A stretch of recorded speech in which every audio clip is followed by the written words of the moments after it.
News 18 പുറത്തുവിടുകയാണ്. Bihar exit poll 2025 243 സീറ്റുകളിലെയും exit poll ഫലം ഇങ്ങനെയാണ്.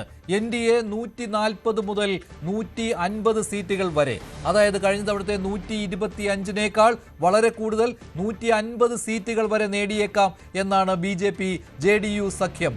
അതേസമയം മഹാഗഡ്ബന്ധൻ RJD കോൺഗ്രസ് സഖ്യം തകർന്നടിയും എന്നുള്ളതാണ് എക്സിറ്റ് പോൾ സൂചിപ്പിക്കുന്നത്. 85 മുതൽ 95 സീറ്റുകൾ മാത്രം, അതായത് കഴിഞ്ഞ തവണ 110 സീറ്റുകൾ നേടിയ സ്ഥലത്ത് നിന്നാണ് 85ലേക്ക് പോലും താഴ്ന്നേക്കാം എന്നുള്ള കണക്കുകൾ വരുന്നത്. JSP ജൻസുരാജ് പാർട്ടി ഒരു സീറ്റും നേടാൻ സാധ്യതയില്ലെന്നും 5 സീറ്റുകൾ വരെ നേടാൻ സാധ്യതയുണ്ടെന്നും മറ്റുള്ളവർ 5 മുതൽ 10 സീറ്റുകൾ വരെ നേടിയേക്കാം എന്നുള്ളതുമാണ് എക്സിറ്റ് പോൾ. അതായത് ഇവിടെയും ന്യൂസ് 18 മെഗാ എക്സിറ്റ് പോളും 140 മുതൽ 150 സീറ്റുകൾ വരെ NDA നേടി ഭരണ തുടർച്ച ബീഹാറിൽ ഉണ്ടാകാൻ പോകുന്നു എന്നാണ്. അതേസമയം മഹാഗഡ്ബന്ധന് 95 സീറ്റുകൾ പരമാവധി കിട്ടിയേക്കാം, 85ലേക്ക് താഴ്ന്നേക്കാം എന്നുള്ളതാണ്. RJD നില മെച്ചപ്പെടുത്തുമെങ്കിലും കഴിഞ്ഞ തവണത്തേക്കാൾ വളരെ പിന്നോട്ട് പോകില്ല എങ്കിലും കോൺഗ്രസ് തകർന്നടിയും.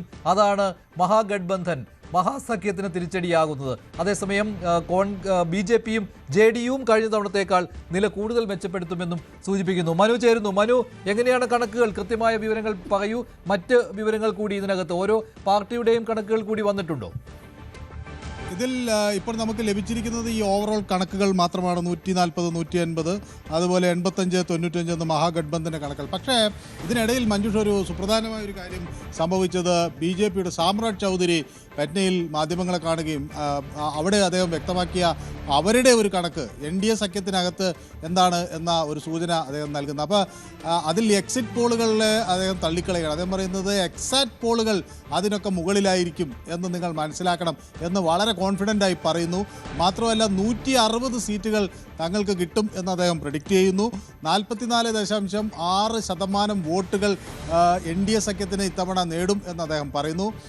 അത് 50% വരെ പോകാൻ സാധ്യതയുണ്ട് എന്ന ശക്തമായ ഒരു കോൺഫിഡൻസ് ആണ് ഈ പോളിംഗ് കഴിഞ്ഞതിന് ശേഷം സാമ്രാജ് ചൗധരി വ്യക്തമാക്കുന്നത്. അപ്പോൾ എല്ലായിടത്തും ആ നിലയ്ക്കുള്ള പ്രവർത്തനം, കണക്കെടുപ്പ് ഒക്കെ തങ്ങൾ നടത്തിയതിന് ശേഷമാണ് ഇത് പറയുന്നത് എന്നും അദ്ദേഹം വ്യക്തമാക്കുകയാണ്. അപ്പോൾ BJP കുറെ കൂടി തികഞ്ഞ ആത്മവിശ്വാസത്തിലാണ്. അത് ഏത് തരത്തിൽ പ്രതിഫലിക്കും എന്നത് ഇനി നോക്കിക്കാണേണ്ടിയിരിക്കുന്നു. ഏതായാലും സ്ത്രീകളുടെ ഭാഗത്തുനിന്ന് വലിയ പിന്തുണ BJPക്ക് ലഭിച്ചു എന്ന ഒരു കണക്കുകൂട്ടൽ, വിലയിരുത്തൽ അവർക്കുണ്ട്. അത് സർക്കാർ വിരുദ്ധ പ്രചരണം നടക്കുന്ന ആ നീക്കത്തെ തടയാൻ സ്ത്രീകളുടെ ഭാഗത്തുനിന്ന് ഒരു പിന്തുണ അവർക്ക് കിട്ടിയെന്ന് തെളിയിക്കുന്നു. മറ്റൊന്ന്, ഈ മഹാഗഡ്ബന്ധനിലുള്ള ഭിന്നത അത് കൃത്യമായി മുതലെടുക്കാൻ BJP ആദ്യ ഘട്ടത്തിൽ തന്നെ നീക്കം നടത്തിയെന്ന് അവർ പറയുന്നു. അതിൻ്റെ ഭാഗമായി ആദ്യം തന്നെ അവർ മുഖ്യമന്ത്രി സ്ഥാനാർത്ഥിയെ വ്യക്തമാക്കുന്നു. തർക്കങ്ങളില്ല, ആവശ്യം അനുസരണം വിട്ടുവീഴ്ചകൾ നടത്തി. വലിയ തോതിലുള്ള വിട്ടുവീഴ്ചകൾ BJP മത്സരിക്കുന്ന സീറ്റുകളുടെ എണ്ണത്തിൽ നടത്തി. നിതീഷ് കുമാറിനെ പൂർണ്ണമായി വിശ്വാസത്തിലെടുത്തു, നേതാവാണ് എന്ന രീതിയിൽ ഉയർത്തിക്കാണിച്ചു. കാരണം 2 മുഖ്യമന്ത്രിമാർ, ഉപമുഖ്യമന്ത്രിമാർ BJPയുടെ പുറകിലുണ്ട് എന്ന തരത്തിൽ സാമ്രാജ് ചൗധരിയും വിജയകുമാർ സിംഗും അവിടെ നിൽക്കുന്നു. അങ്ങനെ ഒരു ശക്തിയുള്ള മുന്നണിയായി തെരഞ്ഞെടുപ്പിന് നേരിടാൻ കഴിഞ്ഞു. താരപ്രചാരകരായി മോദി എത്തി, അതുപോലെ അമിത്ഷാ എത്തി, എല്ലാ മുഖ്യമന്ത്രിമാരും എത്തി, റോഡ് ഷോകൾ എല്ലാം ഗംഭീരമായി നടന്നു. അപ്പോൾ അത് BJP കേന്ദ്രങ്ങൾ അല്ലെങ്കിൽ NDA കേന്ദ്രങ്ങൾ തികഞ്ഞ ആത്മവിശ്വാസത്തിലാണ്. നമുക്കിപ്പോൾ മഹാഗഡ്ബന്ധൻ്റെ വിവരങ്ങൾ കൂടിയാണ് കിട്ടേണ്ടത്. അവരുടെ എന്താണ് പ്രതീക്ഷ എന്നത് കൂടിയാണ്. ഇപ്പോൾ പാർട്ടി വൈസും വന്നിട്ടുണ്ട്. അതിലും നില കൂടുതൽ മെച്ചപ്പെടുത്തുന്നത് JDU ആണ്. NDAയുടെ ഈ തിളക്കമാർന്ന മുന്നേറ്റത്തിന് കൂടുതൽ കാരണം ആരാണെന്ന് ചോദിച്ചാൽ അതിൽ JDU ആണ് കഴിഞ്ഞ തവണത്തേക്കാൾ. അപ്പോൾ സ്ട്രൈക്ക് റേറ്റിന്റെ കാര്യത്തിലും അത് കൂടുതലായിരിക്കും. കാരണം കഴിഞ്ഞ തവണ മത്സരിച്ച അത്രയും സീറ്റുകളിൽ JDU മത്സരിച്ചിട്ടില്ല, അല്ലെ? കഴിഞ്ഞ തവണ 115 സീറ്റുകളിൽ 101 ഉള്ളൂ. അതേസമയം BJP 110 സീറ്റിൽ കഴിഞ്ഞ തവണ മത്സരിച്ചപ്പോൾ ഇപ്പോൾ 101 സീറ്റ്, രണ്ടുപേരും 101 സീറ്റുകൾ വീതമാണ്.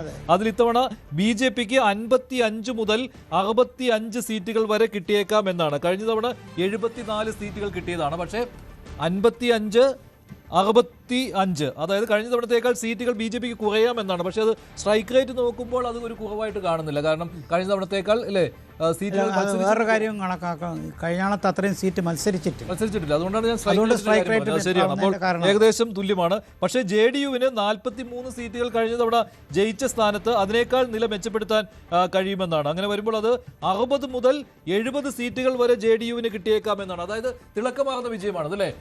സ്ട്രൈക്ക് റേറ്റ് കഴിഞ്ഞ തവണ മത്സരിച്ച അത്രയും സീറ്റുകളിൽ മത്സരിക്കാത്ത JDUവിന് 60 മുതൽ 70 സീറ്റുകൾ വരെ കിട്ടിയേക്കാം എന്നുള്ളതാണ്. മാത്രമല്ല മഞ്ജുഷ്, ഇതിലൊരു വേറൊരു പ്രധാന ഘടകം മഞ്ജുഷ്, തുടക്കം തൊട്ടേ നമ്മൾ ഈ പ്രശാന്ത് കിഷോറിന്റെ ഡെബ്യൂ എങ്ങനെ ഉണ്ടാകുമെന്ന്, അപ്പോൾ അതിൻ്റെ ഇതൊരു ഗെയിം ചേഞ്ചറാകും, വോട്ട് കട്ടറാകും എന്നൊക്കെ പറഞ്ഞ് പ്രശാന്ത് കിഷോർ ഒരു സീറ്റിലും ജയിക്കാൻ സാധ്യതയില്ല എന്നുള്ളൊരു പ്രതീക്ഷയാണ് ഇപ്പോൾ ഈ എക്സിറ്റ് പോളുകളിൽ നമുക്ക് കൂടുതലായി വരുന്നത്.